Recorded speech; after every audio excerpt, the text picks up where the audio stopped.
Yes, good afternoon to all of you. Good afternoon to all of you. विद्यार्थी मित्रांनो, आपण electrostatic हा chapter चालू केलेला आहे आणि इलेक्ट्रोस्टॅटिक चॅप्टरमध्ये आपण एनसीईआरटी 12वी नुसार दोन चॅप्टर घेत आहोत. कोणकोणते? इलेक्ट्रिक चार्ज अँड फील्ड आणि दुसरा electrostatic potential and capacitance. Right. त्यामध्ये आपण एक कंटिन्युअसली घेत आहोत जेणेकरून की सर्व पॉईंट जे आहेत तुम्हाला एकानंतर एक सिक्वेन्समध्ये भेटले पाहिजे. जसे की फॉर एक्झाम्पल डायपोलचे काही पॉईंट फर्स्ट चॅप्टरमध्ये आहेत, काही पॉईंट सेकंड चॅप्टरमध्ये आहेत. बरोबर का? आणि त्यामुळे तिथे थोडं कन्फ्युजन होऊ शकते विद्यार्थ्यांना, म्हणून आपण संपूर्ण डायपोलचे पॉईंट कंटिन्युअस घेत आहोत. राईट. तर अगोदर आपण बघितलं डायपोल म्हणजे काय, डायपोल मोमेंटवरचे आधारित प्रॉब्लेम घेतले आपण. राईट. त्यानंतर डायपोलमुळे इलेक्ट्रिक फील्ड फाइंड आउट केली. अगोदर ॲक्सियल पॉईंटला, पुन्हा इक्वेटोरियल पॉईंटला, पुन्हा एनी पॉईंटला त्याच्यावर आधारित प्रॉब्लेमसुद्धा घेतले आपण. त्यानंतर आपण पोटेन्शियलकडे वळालो. राईट. डायपोलचं पोटेन्शियल काय आहे ॲक्सियल पॉईंटला, इक्वेटोरियल पॉईंटला आणि एनी पॉईंटला, याच्यावर सुद्धा आपला व्हिडिओ आहे. आणि लास्ट लेक्चरमध्ये आपण when a dipole placed in a uniform electric field, then torque act on the dipole, and that torque tries to align the dipole in the direction of electric field. याच्यावर आधारित आपण पूर्ण concept फॉर्म्युले सर्व derive केलं होतं. Right. तर last lecture अतिशय जास्त महत्त्वाचं आहे की अनेक कन्सेप्ट त्याच्यामध्ये इन्व्हॉल्व आहेत आणि ते जर तुम्हाला समजलं असेल तरच आपण पुढे वळू शकतो. राईट. बघा, लक्षात घ्या, हे इलेक्ट्रिक फील्ड आहे, युनिफॉर्म इलेक्ट्रिक फील्ड आहे. लक्षात घ्या, ही कोणती इलेक्ट्रिक फील्ड आहे? युनिफॉर्म. युनिफॉर्मला कसं काढायचं? स्ट्रेट लाईन आणि पॅरलल लाईन आणि इक्विडिस्टन्स काढायचं. लक्षात घ्या, पॅरलल लाईन आणि इक्विडिस्टन्स.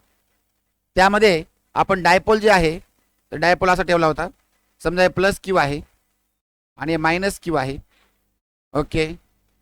प्लस क्यूवर in the direction of the field force लागला ई क्यू, मायनस क्यूवर opposite direction of the field force लागला ई क्यू. दोन इक्वल आणि opposite forces, but line of action is not same, then they will form the torque.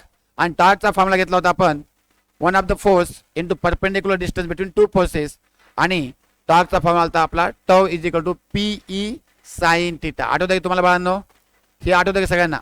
Okay. Tau is equal to PE sine theta. आणि vector फॉर्ममध्ये घेतला आपण, तर आपण म्हणलं tau bar is equal to P bar cross E bar. Okay. समजतंय? बर. आता लक्षात घ्या, हे टॉर्क काय करेल? हे टॉर्क बघा, पी बारचं डायरेक्शन इकडे आहे. बघा, पी बारचं डायरेक्शन, पी म्हणजे काय? पी म्हणजे बोला डायपोल मोमेंट. पी म्हणजे काय? Dipole moment. राईट. आणि P is a vector quantity, therefore P बारचं डायरेक्शन निगेटिव्ह टू पॉझिटिव्ह. लक्षात घ्या, हा डायपोल असा आहे, त्याला एक फोर्स इकडे लागायला, एक फोर्स इकडे लागायला, तर हा फोर्स काय करेल? हा फोर्स याला राईट असं आणेल. आता पी बारचं डायरेक्शन असं होतं अगोदर, आता काय झालं? ई बारचं डायरेक्शन आणि पी बारचं डायरेक्शन सेम झालं. मग टॉर्कचं कामच ते आहे. जर आपण एक डायपोल ठेवला, चाहे तो इलेक्ट्रिक असो किंवा मॅग्नेटिक असो, इलेक्ट्रिक डायपोल असेल तर इलेक्ट्रिक फील्डमध्ये ठेवा, युनिफॉर्म इलेक्ट्रिक फील्डमध्ये. मॅग्नेटिक डायपोल असेल तर युनिफॉर्म मॅग्नेटिक फील्डमध्ये ठेवा. कळलं का? तर ते डायपोलवर काय लागेल? टॉर्क लागेल. आणि टॉर्कचं काम काय? त्या डायपोलचा अलाइन करायचं in the direction of electric field. म्हणजे पी बारचं आणि ई बारचं डायरेक्शन सेम आलं पाहिजे. बरोबर आहे का? राईट. इथपर्यंत कळले सगळ्याला? इथपर्यंत कळले. आणि फॉर्म्युला कळाला पी साइन थिटा. म्हणजे आपण मॅक्सिमम मिनिमम व्हॅल्यू घेतल्या होत्या, आठवते का? Maximum minimum value. राईट. मग मिनिमम व्हॅल्यू म्हणलं होतं आपण, minimum value tau minimum. Tau minimum किती आलं? 0. केव्हा? Theta is equal to 0 degree आणि theta is equal to 180 degree. Right. तर थिटा 180 ते घेऊ आपण, 180 डिग्री. राईट. आता थिटा जे 0 आहे, थिटा 0 आहे, त्या कंडिशनमध्ये नेट फोर्स बी 0 आहे, नेट टॉर्क बी 0 आहे. बघा, लक्षात घ्या, एक डायपोल, एक इलेक्ट्रिक डायपोल युनिफॉर्म इलेक्ट्रिक फील्डमध्ये ठेवला तर नेट फोर्स नेहमीच 0 आहे. विचार करायची गरज आहे का? नेट फोर्स 0 आहे का विचारलं तर विचार करायची गरज नाही, डायरेक्ट येस. फक्त काय शब्द आला पाहिजे? युनिफॉर्म. काय शब्द आला पाहिजे? युनिफॉर्म. इलेक्ट्रिक फील्ड कशी पाहिजे? युनिफॉर्म. जर इलेक्ट्रिक फील्ड युनिफॉर्म नसेल तर नेट फोर्स 0 असेल का? May be, may not be, काही सांगता येत. May be, may not be, काही सांगता येत नाही. बरोबर आहे का? मोस्ट ऑफ द केसमध्ये नाहीच. बरोबर आहे का? पण जर युनिफॉर्म असेल तर नेट फोर्स झिरोच आहे. नेट फोर्स झिरोच आहे, कंपल्सरी 100% झिरोच आहे. ओके, पण टॉर्क झिरो असेल किंवा नसेल. आता अगेन टॉर्क झिरो नसतो असं नाही. आपण बघितलं काही केसमध्ये टॉर्क झिरो सुद्धा आहे, राईट. पण टॉर्क झिरो केव्हा आहे? ज्यावेळेस अँगल झिरो आहे, म्हणजे पी बारचं डायरेक्शन ई बारचं डायरेक्शन सेम आहे. आणि ज्यावेळेस पी बारचं डायरेक्शन आणि ई बारचं डायरेक्शन अपोजिट आहे, पी बार ई बार किंवा E bar P bar, right, त्यावेळेस टॉर्क झिरो आहे. पण पहिले फरक आहे त्या दोन केसमध्ये. आता हे दोन्ही इक्विलिब्रियम आहेत, ते दोन्ही इक्विलिब्रियम. मग आपण इक्विलिब्रियमचे 3 प्रकार बघितले होते. इक्विलिब्रियमचे 3 प्रकार आपण पाहिले होते, आहे की नाही? त्यापैकी 2 प्रकार इथं कामाला येतात आपल्याला.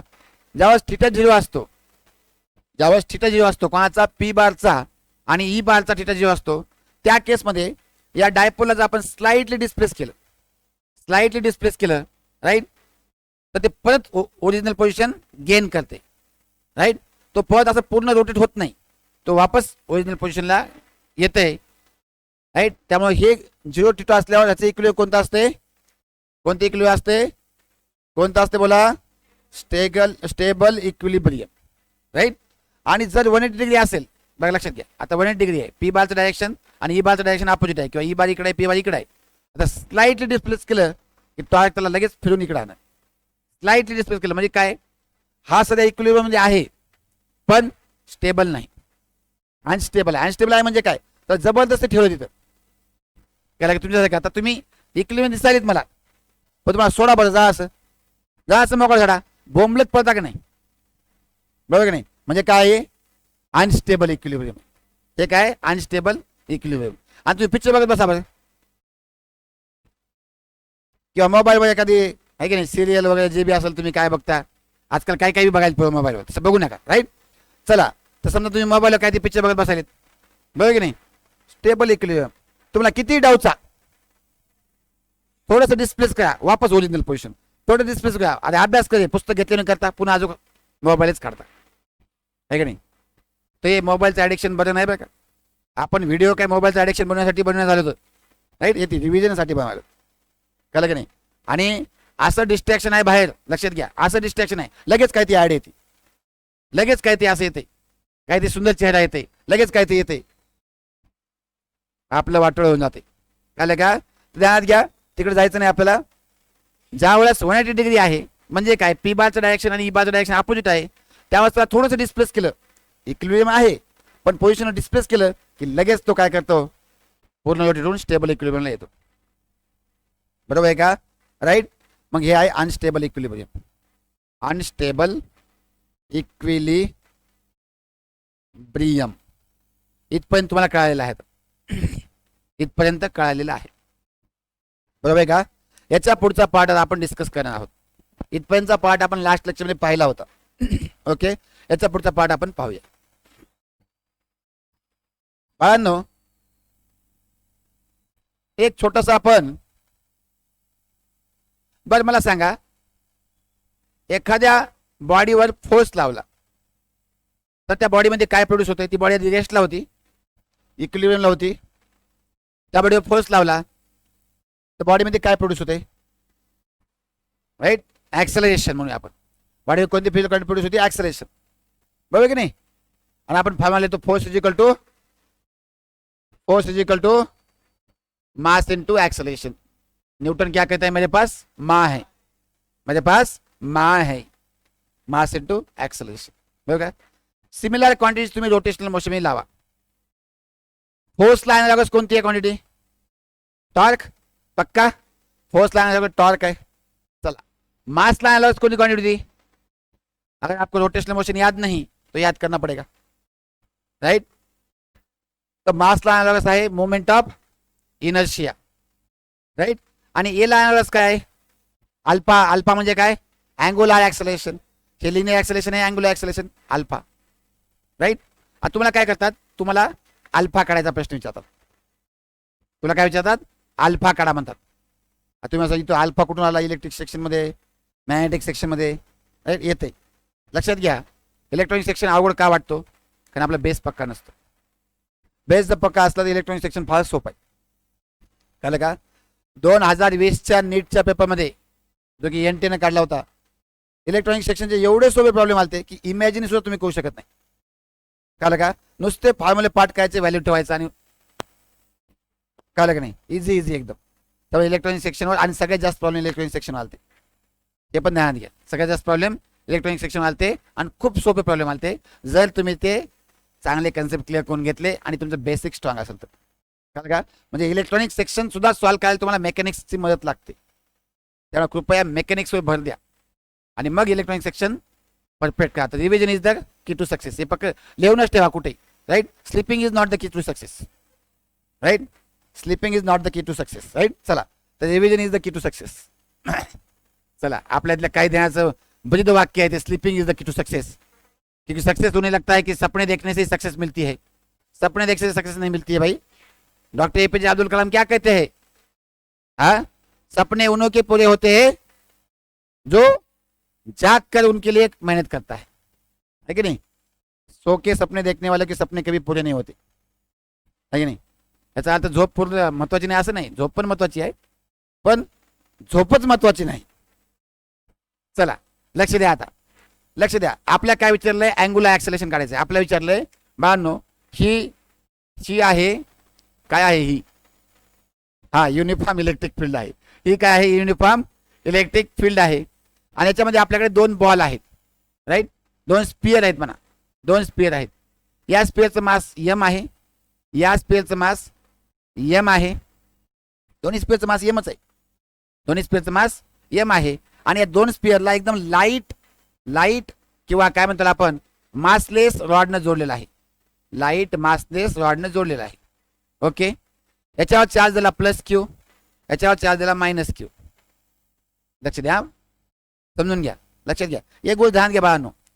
समजा एखादी बॉडी आहे, त्या बॉडीकडे चार्ज नाही असं होऊ शकते का? एक लक्ष द्या. एखाद्या बॉडी आहे, त्या बॉडीकडे चार्ज नाही असं होऊ शकते का? असं होऊ शकते. नेट चार्ज 0 आहे असं होऊ शकते. त्या बॉडीचा नेट चार्ज किती आहे? 0 आहे असं होऊ शकतं. Yes, so charge can be नाही 0, बट बॉडी आहे आणि त्याचं मास 0 आहे असं होऊ शकते का? असं काहीच होऊ शकत नाही. फक्त ध्यान घ्या, म्हणजे मास असणारच, मास असणारच. आता जर इलेक्ट्रिक डायपोल म्हणलं, लक्ष द्या, हॅलो, इलेक्ट्रिक डायपोल जर म्हणलं तर तुम्हाला काय करावं लागेल? इथं मासलेस रॉडनं वगैरे जोडले असं सांगावं लागेल. कळलं का? हे रॉड मासलेस आहे का विथ मास आहे, त्यानुसार तुमचे प्रॉब्लेम चेंज होणार. मासलेस असेल त्याला पॉईंट मासनुसार काम करावं लागेल. जर रॉड असेल मासवाला तर परत तिथं वेगळा फॉर्म्युला येईल. रोटेशनल मोशन मी आठवते तुम्हाला रॉडचा फॉर्म्युला? अरे कुछ याद आले की नाही? आय म्हणजे मी, बरोबर की नाही?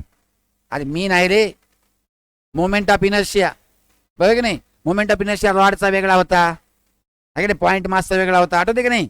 तर ते सगळे कन्सेप्ट इथे लावावं लागणार. तेव्हा प्रॉब्लेम असा प्रॉब्लेम थोडा ध्यान देऊन वाचा आणि समजून घ्या काय आहे ते. काय म्हणले आपल्याला?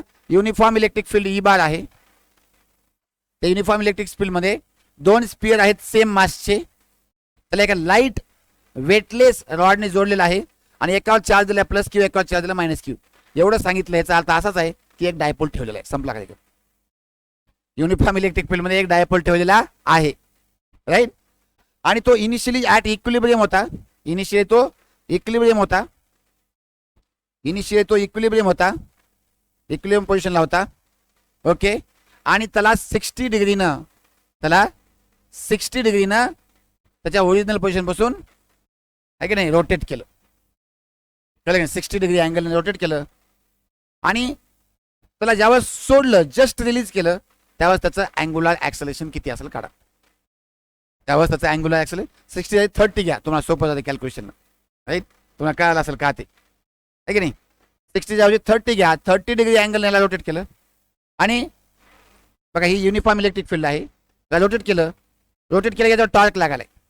आता हा टॉर्क काय करतो? हा टॉर्क जो आहे, हा टॉर्क त्याला ओरिजिनल पोझिशनला आणण्याचा प्रयत्न करतो. इनिशियल तो कसा होता? स्टेबल इक्विलिब्रियम होता. तर एखादा डायपोल स्टेबल इक्विलिब्रियम पासून काही अँगलने रोटेट केला आणि त्याला रिलीज केलं, त्याच्यावर काय लागतो? रिस्टोरिंग टॉर्क लागतो. काय लागतो? रिस्टोरिंग टॉर्क लागतो. म्हणजे ते ओरिजिनल पोझिशन रिस्टोर करतो, राईट? तर त्या टॉर्क लागल्यामुळं त्या क्षणाला त्याचं अँग्युलर ऍक्सेलरेशन काढायचं आपल्याला. काय काढायचंय? Angular acceleration, right? So we want to find आहे आपल्याकडे, टू फाइंड आहे alpha equal to what, alpha equal to what. Problem समजा बघा, चेक काय एक वेळेस. आता इथे फक्त मी तुम्हाला काय काढलो, इक्वेशन काढून द्यायलो. मी फक्त तुम्हाला काय काढून द्यायलो, इक्वेशन काढून द्यायलो, बरोबर की नाही. तुम्हाला काय करायचंय, राईट, त्या इक्वेशनवर व्हॅल्यू सुद्धा येऊ शकतात. ते व्हॅल्यू आल्या तर व्हॅल्यूनुसार सॉल्व्ह करायचं तुम्हाला. सोपं आहे ना. व्हॅल्यू ठेवायचा, फक्त जर फायनल फॉर्म्युला येईल त्याचा व्हॅल्यू ठेवायचा, बरोबर आहे का. चला पटकन प्रयत्न करा, पटकन प्रयत्न करा. ओके, झालं का सगळ्याचं. चला लक्ष द्या आता, आता लक्ष द्या बाळांनो. ह्या सेंटर पासून याचं डिस्टन्स किती असते, यल. इथून इथं डिस्टन्स किती असते, यल, बरोबर आहे का. राईट. चला आता आपण बघूया याच्यावर लागणार टॉर्क किती असतो. पहिल्यांदा टॉ इज इक्वल टू असते पीई साइन थीटा, बरोबर आहे का. Tau is equal to PE sine theta. So that is PE into sine 30. So that आपण म्हणलं p/2, बरं. Sine 30 is 1/2. कळलं सगळ्याला, p/2. आता मला सांगा, दुसरा एक टॉर्क लागला याच्यावर, राईट. म्हणजे हा टॉर्क रिस्टोरिंग टॉर्क सारखं काम करतोय. आणि हा जो टॉर्क आहे याचा फॉर्म्युला आपण दुसरा घेऊ शकतो, tau is equal to I alpha, बरोबर आहे का. Tau is equal to I alpha formula घेऊ शकतो आपण. तर हे आणि हे टॉर्क सेमच आहे, तर आपण म्हणलं I alpha equal to pe/2, right. याच्यावर आपण अल्फा काढू शकतो, p/2i, राईट, p/2i. आता आपण इथं मास दिलेला आहे, याचा आय सुद्धा काढू शकतो आपण, बरोबर आहे की नाही. तुला माहिती आहे पॉईंट मासचा आय काय असतो, mr². पॉईंट मासचा आय काय असतो, mr². इथं एल आरच्या जागी काय आहे, एल आहे. मग ह्याचा आय येईल ml² आणि याचा किती येईल, ml². तर टोटल किती होईल, कळलं की नाही. आय इज इक्वल टू येईल तुमचं I equal to 2ml², right. तर मग अल्फा काय येईल सांगा मला. तो alpha is equal to PE divide by 2 into 2ml². तो alpha is equal to p/4ml², right.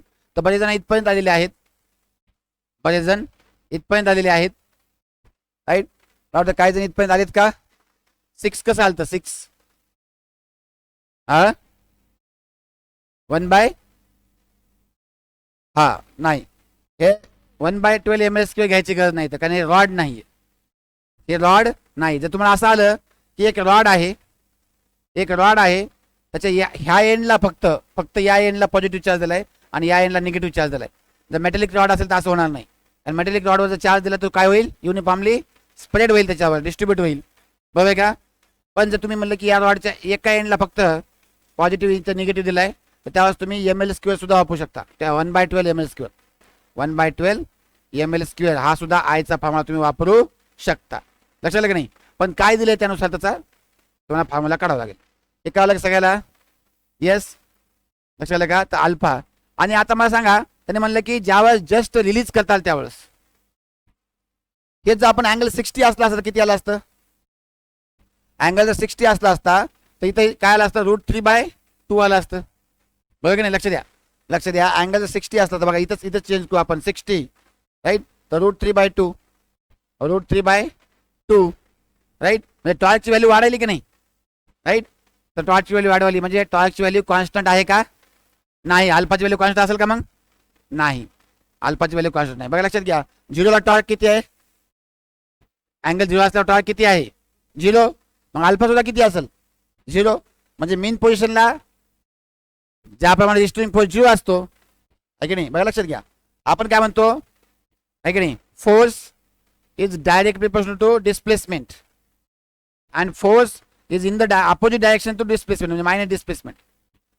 ही कशाची कंडिशन होती आठवते तुम्हाला, ही कंडिशन कशाची होती माहिती आहे का तुम्हाला, SHM ची. कशाची कंडिशन होती, SHM. Force is directly proportional to displacement and opposite to displacement. बघा लक्षात घ्या, डिस्प्लेसमेंट इकडे काय होतं आपण, बघा लक्षात घ्या, डिस्प्लेसमेंट इकडे काय होतं आपण, डिस्प्लेसमेंट अँटी क्लॉकवाईज. पण टॉर्क कसा लागालाय, क्लॉकवाईज. टॉर्क कसा लागालाय, clockwise. Displacement anti clockwise, angular displacement, right. म्हणजे force is directly proportional to displacement आणि अपोजिट डायरेक्शन ऑफ डिस्प्लेसमेंट. ही SHM ची कंडिशन होती. कोणत्या SHM ची, लिनियर SHM ची. कोणत्या SHM ची, तर अँग्युलर SHM ची कंडिशन काय असेल, अँग्युलर SHM ची कंडिशन काय असेल, तर tau is divergent to -θ. Yes sir no. Angular condition काय असेल, टॉ इज डायव्हर्जंट टू -θ. पक्का कळाले सगळ्याला, येस, सगळ्याला कळाले का? राईट. तर नेक्स्ट पॉईंट आहे आपला angular SHM. Angular SHM of the dipole in uniform electric field. Heading टाका. ओके, हेडिंग टाकली का? तर हेडिंग काय टाकली बघा मी, angular SHM of dipole placed in uniform field. मग तुम्ही इथं इलेक्ट्रिक डायपोल लिहिलं तर प्लेस्ड इन इलेक्ट्रिक फील्ड लिहायचं, आणि मॅग्नेटिक डायपोल लिहिलं तर प्लेस्ड इन मॅग्नेटिक फील्ड लिहायचं. कळलं का? सेम फॉर्म्युला येणार, फक्त ॲनालॉगस क्वांटिटी घ्यावं लागणार तुम्हाला. काय घ्यावं लागणार?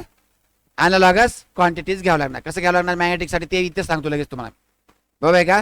राईट. चला, आपण काय म्हणलं? आपण म्हणलं की युनिफॉर्म इलेक्ट्रिक फील्ड आहे. युनिफॉर्म इलेक्ट्रिक फील्ड आहे, आणि युनिफॉर्म इलेक्ट्रिक फील्डमध्ये एक इलेक्ट्रिक डायपोल स्टेबल इक्विलिब्रियमला आहे.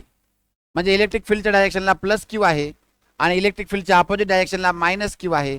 या दोघांचं डिस्टन्स 2L आहे. बाकी सगळ्या गोष्टी आहेत. म्हणजे पी बारचं डायरेक्शन असं आहे.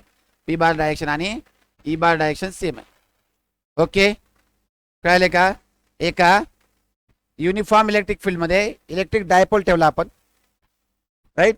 आणि तो कसा आहे? स्टेबल इक्विलिब्रियमला आहे. तो कसा आहे? स्टेबल इक्विलिब्रियमला आहे. आपण असं म्हणलं की सेंटरला पायवोटेड आहे. पायवोटेड म्हणजे कधी तुम्हाला फिक्स केलं आहे सेंटरला, राईट. त्याच्या अराउंड तो काय करू शकतो? रोटेट करू शकतो, राईट. आणि त्याला स्लाइटली डिस्प्लेस केलं व्हेरी स्मॉल अँगलला, right. So when we displace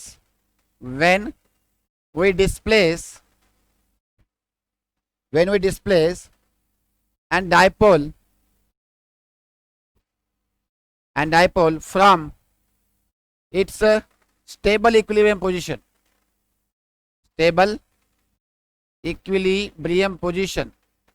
when we displace and नाही म्हणायचं, अँड इलेक्ट्रिक डायपोल म्हणायचं होतं आपल्याला, पण इलेक्ट्रिक म्हणून लिहित नाही म्हणून जनरल देतो तुम्हाला, right. So when we displace a dipole from its stable equilibrium position by very small angle theta. आता ही कंडिशन फार महत्वाची आहे. स्मॉल अँगल घालू आपण इथं, very small angle theta, and released then it perform oscillations. काय करतो तो? ऑसिलेशन परफॉर्म करतो अबाउट इट्स मेन पोझिशन. काय करतो? ऑसिलेशन परफॉर्म करतो अबाउट इट्स मेन पोझिशन. बरोबर, कळाले का? सगळं कळाले? आता लक्षात घ्या, जरा डिस्प्लेस केलं स्लाइटली अँगलने, थीटा अँगल डिस्प्लेस केलं, तर टॉर्क किती लागला? टॉ इज इक्वल टू, आणि हा टॉर्क कसा असेल? हा टॉर्क रिस्टोरिंग टॉर्क असेल. कसा असेल? कसा टॉर्क असेल सांगा? रिस्टोरिंग म्हणजे त्याला तो रिस्टोर करेल ओरिजिनल पोझिशनला. बरोबर का? ओके. आता हा टॉर्क असेल पीई साइन थिटा. हा टॉर्क असेल पीई साइन थिटा. पण थिटाचं डायरेक्शन आणि टोचं डायरेक्शन कसं असेल? अपोजिट असेल. टॉर्कचं डायरेक्शन आणि थिटा डायरेक्शन कसं असेल? अपोजिट असेल. म्हणून आपण याला असं लिहू शकतो का? Tau is equal to minus P sine theta. Yes, theta या डायरेक्शनला वाढायला आहे, आणि टॉर्क आहे की नाही या डायरेक्शनला वाढायला त्याला, राईट. सो आपण म्हणलं if theta is very small, theta खूपच लहान आहे. जर थिटा खूपच लहान असेल तर काय करू शकतो आपण? सांगितलं तुम्हाला मी, सांगा. थिटा इज व्हेरी स्मॉल तर काय लिहू शकतो आपण? Sine theta is approximately equal to theta, आणि थिटा कशामध्ये पाहिजे? रेडियन मध्ये पाहिजे. कशामध्ये पाहिजे? Theta radian. तुला फर्स्ट चॅप्टर मध्ये घेतलं तुम्ही प्लेन अँगलचं डिस्क्राईब करताना, आठवते का? येस. तो थिटा लहान असताना साइन थिटा आणि टॅन थिटा हे थिटा सारखेच असतात, दोन्ही पण असतात. ओके. मग आपण इथे लिहिलं tau equal to minus PE theta. Tau equal to minus PE theta. काय लागेल तुम्हाला? Yes, tau equal to minus PE theta. इथपर्यंत काय लागेल तुम्हाला? Yes or no? राईट. आता बाळांनो लक्ष द्या, tau equal to minus PE theta आहे, पण आपल्याला माहिती आहे tau is equal to I alpha आहे. Tau is equal to I alpha पण आहे, बरोबर की नाही? Tau is equal to I alpha पण आहे. सो आपण म्हणलं I alpha equal to minus PE theta, right. So alpha equal to minus PE upon I into theta. आता हे सगळं कसं आहे? हे सगळं कॉन्स्टंट आहे. म्हणजे आपण म्हणू शकतो alpha is directly proportional to theta and alpha is opposite direction to theta. बरोबर का? म्हणजे acceleration is directly proportional to displacement, and acceleration is in opposite direction to displacement. बरोबर आहे की नाही. म्हणजे ही कशाची कंडिशन आहे, SHM ची. आणि आता ही कशाची कंडिशन होईल, अँगुलर SHM ची. ह्याच्यानं आपण प्रूव्ह करतो की ह्याच्यानं काय प्रूव्ह करतो आपण की dipole perform angular SHM. Right. तुम्हाला प्रूव्ह का म्हणालं, prove that dipole displaced from the its stable equilibrium position placed in uniform electric field then it perform angular SHM. तर तुम्हाला इथपर्यंत यावं लागेल. तुम्हाला अल्फा इज डायरेक्ट म्हणून theta and direction of alpha and theta are opposite. बरोबर आहे का, कारण निगेटिव्ह साईन आहे, हे निगेटिव्ह साईन आहे, हे दाखवते अपोजिट डायरेक्शन. आता आपण लिनियर SHM आठवण करा. लिनियर SHM मध्ये ऍक्सेलरेशनचा काय फॉर्म्युला होता, linear minus omega square x. काय डाऊट आहे का तुम्हाला याच्यामध्ये, हे फॉर्म्युला आठवत आहे तुम्हाला, क्या तुम्हें याद है. लिनियर SHM मध्ये acceleration minus omega square x आठवायला तुम्हाला. कम्पेअर करायला याला कम्पेअर करा बघा, मायनसला मायनस, हे बघा मायनसला मायनस, अल्फाला लगस ऍक्सेलरेशन आणि थीटाला लगस एक्स. ह्याच्यावर लिहू शकतो आपण, काय लिहू शकतो, omega square is equal to PE by I. तो ओमेगा काय येईल, under root of P by I. याच्यावर आपण टाइम पिरियड काढू शकतो का, can we find the time period. Yes, can we find the time period. Yes. तर आपण म्हणलं ओमेगा इज इक्वल टू बोला 2 बाय टी. टी म्हणजे काय, तर टाइम पिरियड आहे. बरोबर का. So T is equal to झालं तुमचं 2 अपॉन ओमेगा. पण ओमेगाची किंमत इथं आहे आपल्याकडे, ओमेगाची किंमत आहे. तर आपण टी इज इक्वल टू 2 आणि ओमेगाला अपॉन मध्ये येईल under root of PE by I. बघा नाही, हे I अपॉनचं अपॉन आहे म्हणजे काय, ओपॉन होईल. तर काय होईल, टी इज इक्वल टू काय होईल सांगा मला, 2 अंडर रूट मध्ये I by PE. So this is the time period. दिसायला काय तर, yes, this is the time period. सगळ्या कळालं का नाही, this is the time period of कोणाचा टाइम पिरियड आहे, dipole performing SHM when displaced from the its stable equilibrium position from the in the uniform electric field. बरोबर आहे का. तर तुम्हाला टाइम पिरियडचं इक्वेशन आलं, अल्फाचं इक्वेशन आलं, कळलं का. आणि तुम्ही प्रूव्ह केलं की हे अँगुलर SHM कळत आहे. समजायला सगळ्याला, येस ऑर नो. येस. चला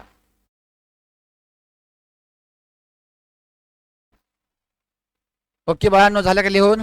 येस. बर. आता इथं आपण dipole placed in uniform magnetic field संपवलेला आहे. होय का. Dipole placed in uniform magnetic field. आणि जास्तीत जास्त प्रश्न तुमचे युनिफॉर्म मॅग्नेटिक फील्डवरच पडतील, कळलं का. पण तरी आपण नॉन युनिफॉर्म मॅग्नेटिक फील्डमध्ये प्लेस केल्यानंतर काय होते ते सुद्धा आपण डिस्कस करणार आहोत. पण थोडंसं लेंदी होऊन जाईल ते, तेव्हा आपण ते नेक्स्ट चॅप्टरमध्ये नेक्स्ट लेक्चरमध्ये डिस्कस करणार आहोत. राईट. तेव्हा एका दोन प्रॉब्लेम सुद्धा आपण घेऊया की dipole placed in non uniform magnetic field. Okay. बऱ्याच ठिकाणी ते एकदम शॉर्टमध्ये सांगितलं, जास्त विचारत नाही त्याच्यावर. पण तेव्हा आपल्याला काय आणखी एक्स्ट्रा भेटते का ते पाहू आपण, आणि जेव्हा काही प्रॉब्लेम भेटतात का ते सुद्धा आपण पाहूया नेक्स्ट लेक्चरमध्ये. ठीक आहे. चला तर भेटूया आपण नेक्स्ट लेक्चरमध्ये. काय झालं आता, हे सध्या इलेक्ट्रिक आहे, मॅग्नेटिक सेमच आहे, लक्षात घ्या. मॅग्नेटिक सुद्धा सेमच आहे बाळांनो. मॅग्नेटिक कसं सेम आहे बघा, सांगा बरं मला. काहीच नाही, इथं काय असतंय, इथं आयला आयच येते, आहे की नाही. आता समजा तुम्ही मला सर हेच डेरिव्हेशन आम्हाला मॅग्नेटिकसाठी सांगा. आता तुम्हाला काही मॅग्नेटिक झालं नाही आणखी, पण तरी मी तुम्हाला सांगतो की ॲनालॉगस क्वांटिटी कोणते आहेत. लक्षात घ्या, 2 मिनिटामध्ये तुम्हाला सांगतो की ॲनालॉगस क्वांटिटी कोणते आहेत. बघा आता लक्षात घ्या की इलेक्ट्रिक फील्ड E साठी मॅग्नेटिक फील्ड B आहे. इलेक्ट्रिक फील्डला analogous quantity magnetic field B आहे. राईट. आणि जे डायपोल मोमेंट आहे P, त्याला ॲनालॉगस क्वांटिटी M आहे. काही ठिकाणी म्यू म्हणतात, काही ठिकाणी M म्हणतात. पण तुम्हाला आठवत असेल तर आपण आयसोलेशन चॅप्टरमध्ये सुद्धा घेतलं होतं बघा. आयसोलेशन, महाराष्ट्र स्टेट बोर्डमध्ये आयसोलेशनमध्ये SHM of bar magnet placed in uniform magnetic field आहे टॉपिक. मी तुम्हाला घेतलेला आहे, युट्यूबवर सुद्धा अवेलेबल आहे मला वाटते, बहुतेक युट्यूबवर सुद्धा तुम्हाला मी आयसोलेशन चॅप्टरमध्ये दिलेला आहे तो. राईट. तर काय करायचं नाही तुम्हाला, ईच्या जागी B ठेवायचं आणि Pच्या जागी एम ठेवायचं. तर टाइम पिरियडचा फॉर्म्युला येईल तुमचा T is equal to 2 pi under root of I by पीच्या जागी काय ठेवायचं एम ठेवायचं आणि इच्या जागी काय ठेवायचं बी ठेवायचं. झालं. हे जर बार मॅग्नेट असेल आणि तो युनिफॉर्म मॅग्नेटिक फील्ड मध्ये ठेवला आणि स्टेबल इक्विलिब्रियम पासून तो डिस्प्लेस केला तर तो एस एच एम करेल आणि त्या एस एच एमचा time period T is 2 pi under root of I by M B. कळले का. इतकं सोपं आहे बघा. सेमच कन्सेप्ट आहेत इलेक्ट्रिक आणि मॅग्नेटिकमध्ये. जर इलेक्ट्रिक डायपोल असेल तर इलेक्ट्रिक फील्डमध्ये ठेवा, मॅग्नेटिक डायपोल असेल तर मॅग्नेटिक फील्डमध्ये ठेवा. सेम कन्सेप्ट तुमच्या लागू होतील. अनालॉगस क्वांटिटी इथं कामाला येतील. ओके ठीक आहे. नेक्स्ट लेक्चरमध्ये आपण नॉन युनिफॉर्म मॅग्नेटिक फील्डबद्दल बोलूया. ठीक आहे. इलेक्ट्रिक फील्डबद्दल बोलूया. Dipole placed in non uniform electric field. ठीक आहे. चला.